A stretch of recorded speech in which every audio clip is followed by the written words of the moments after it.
E aí pessoal, o vídeo de hoje do canal será sobre programação, lógica e algoritmos, voltado principalmente a C++.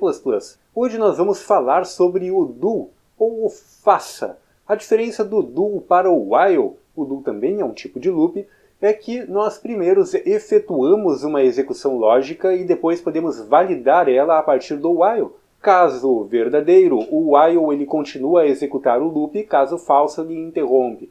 Então ele é bem interessante para a avaliação lógica, por exemplo, de uma aquisição de dados. E caso a informação não esteja dentro de um range ou ela não esteja ok conforme uma determinada lógica, você continua efetuando essa aquisição até que finalmente tenha o retorno esperado para dar continuidade ao seu código. Eu sei que você está curtindo estes vídeos sobre programação em C, então já deixa aí o seu like para ajudar com o crescimento do canal e com a divulgação do nosso trabalho. É isso aí, vamos ao nosso vídeo de hoje.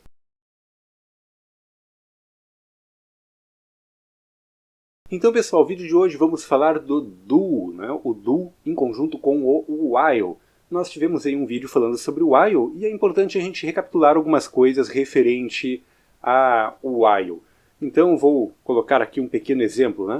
Vamos começar efetuando a captura de uma informação, vou jogar para uma variável. Esta variável vai ser do tipo bool, booleano, ou seja, verdadeiro ou falso, 0 ou 1. Ela vai começar aqui, olha, em 0. Agora vamos colocar aqui um while, que lembre-se é um faça enquanto, né? Então, faça enquanto var continuar retornando 1, né? Lembrem-se que o while ele verifica se a condição que está entre os parênteses é verdadeira ou falsa, né? Enquanto a condição for verdadeira, ele continua executando o que está aqui dentro das chaves. Então, enquanto var for 1, ele vai ficar preso no loop.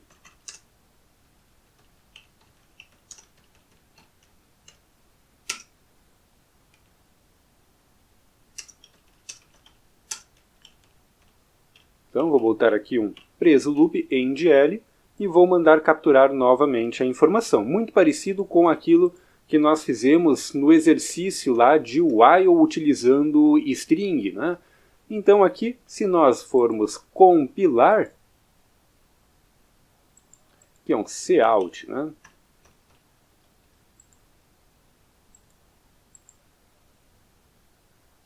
Então aqui vamos rodar. Então aqui, se nós colocarmos 1, ele vai ficar preso no loop. Quando botarmos 0, ele cai fora. Agora vamos dar uma olhadinha no do. E aí vamos comparar o que acontece com cada um deles, certo? O do, no caso, ele vai ficar da seguinte forma. Temos do, que seria um faça. E logo, no final, depois de fechar a chave, temos o while, né? Então o do é um faça isto enquanto isto. Então o que acontece aqui? É semelhante a você jogando um joguinho de FPS, um jogo de tiro. Você primeiro atira e depois você pergunta. Então aqui nós temos faça preso loop e capture o dado enquanto o dado for 1. Quando o dado for 0, ele finaliza esse loop. Diferente do while, né? No caso do while, a gente primeiro tinha que aquisitar o dado, perguntar se isso era verdadeiro ou não para prender no loop. Então nesse caso aqui, ó, isso aqui não há mais necessidade. Porque o que acontece? Ele primeiro vai efetuar isso aqui e depois ele vai entrar aqui. Lembram-se do comportamento do while? Ele primeiro pedia a informação e depois ele avaliava. Então se eu botar 0 aqui, ele simplesmente não entra naquele loop, né? Ele não executa o preso loop. Se eu colocar 1, ele entra no loop, né? Porque nós aquisitamos o dado, e aí nós passamos pela verificação lógica do while, e se a verificação lógica retornar o 1, aí sim, ele vai entrar naquele loop e vai ficar executando aquele loop enquanto for 1. No caso do do, não acontece isso, né? Nós não precisamos aquisitar primeiro o dado fora do do. Por quê?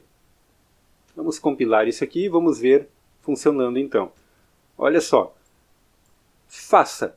Primeiro ele faz o preso loop e cai aqui no cin para capturar o dado. Então, enquanto esse var for 1, ele vai mandar de volta aqui para o início do do. Certo? Então, o do, ele primeiro executa o que está dentro do laço para depois efetuar a avaliação lógica e dizer se o laço é para continuar ou se é para finalizar. Né? Então, aqui, ó, sempre vai acontecer de ele entrar pelo menos uma vez no loop para depois verificar o resultado do processamento e cair fora do loop. Em que momento pode ser interessante o uso do do no lugar do while? Principalmente em aquisição de dados que precisam ser validados, né? E caso a validade deles não esteja ok, né? Vamos supor, ele não trouxe a informação que eu preciso, ele vai efetuar uma nova solicitação, uma nova aquisição de dados. Né? Então aqui, por exemplo, nós poderíamos ter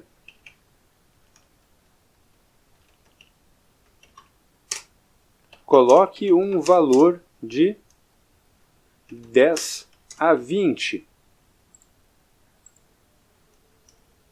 Daí, se var for maior do que 20 ou var for menor do que 10, ele vai continuar efetuando o nosso laço. Né? Então, olha só, vamos analisar aqui o que está acontecendo logicamente. Se eu colocar 21, esse cara aqui vai ser 1, né? Var é maior do que 20, esse aqui é 1. Var é menor do que 10? Não, porque ela é 21. E aqui vai ser 0. Ou de 1 com 0 vai dar 1. Então essa sentença lógica continua sendo 1, o while continua funcionando. O mesmo acontece se eu colocar 9, né? Var é maior do que 20? Se ela é 9, não, aqui é 0. Mas var é menor do que 10. Então aqui é 1 e nós vamos ter o 0 com 1, né? 0 ou 1 vai dar 1. E essa lógica continua válida, o while continua executando, nós continuamos presos aqui dentro do do.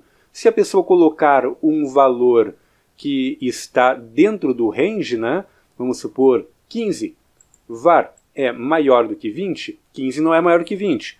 Var é menor do que 10, 15 não é menor do que 10. Então os dois vão dar 0 e aí vai finalizar o nosso loop. Então isso aqui é bem interessante para esse tipo de avaliação lógica. Então vou colocar aqui, ó, o valor 8. E aí ele vai continuar preso nesse loop, né, até que se coloque o valor diferente. Né? Ah, sim. E ele vai ficar preso nesse loop até que se coloque um valor diferente. Né? Por que estourou aqui? Tivemos um problema de overflow, né? Essa variável ela é booleano. Vamos mudá-la então para uma variável short. Agora sim, se eu botar 8 aqui, observem que ele continuou executando o loop. Por quê? Porque é menor do que 10, retornou 1, né? E esse 1 aqui faz com que o while seja verdadeiro. Se eu botar 21, a mesma coisa, ó, continua preso dentro do loop. Agora se eu botar 15, ele vai adiante. Então o do ele é bem interessante para efetuar esse tipo de checagem. Você primeiro efetua uma análise lógica, uma aquisição de dados e análise, né? E esse resultado você compara aqui dentro do while para verificar se ele é válido ou não, permitindo dar sequência no seu código. E aqui para baixo, então, a gente pode ter qualquer outra coisa que vai utilizar os dados de var, já tendo certeza que var está, né, dentro da faixa que nós queremos, que a informação que sendo de var é uma informação válida. Lembrando que isso pode ser utilizado com qualquer tipo de informação, né, pessoal? A gente pode utilizar uma variável float, podemos utilizar com string, podemos utilizar com char. Então aí a combinação do que você vai testar aqui dentro é você que define conforme a sua necessidade. E este foi mais um vídeo trazido a vocês pela Bobsin P&D sobre programação. Se você gostou deste vídeo, deixa aí o seu like e, é claro, compartilhe com seus amigos, principalmente aqueles que estão estudando programação em curso técnico, até mesmo em nível superior. Qualquer dúvida ou sugestão de tema, utilize aí os comentários do YouTube. É muito legal trocar uma ideia com vocês, principalmente a respeito de conteúdos que gostariam que fossem abordados em nossos vídeos aqui do canal. Não necessariamente apenas nos vídeos de programação. Vocês também podem nos seguir nas redes sociais, os links estão aí na descrição do vídeo. É isso aí, até o nosso próximo vídeo.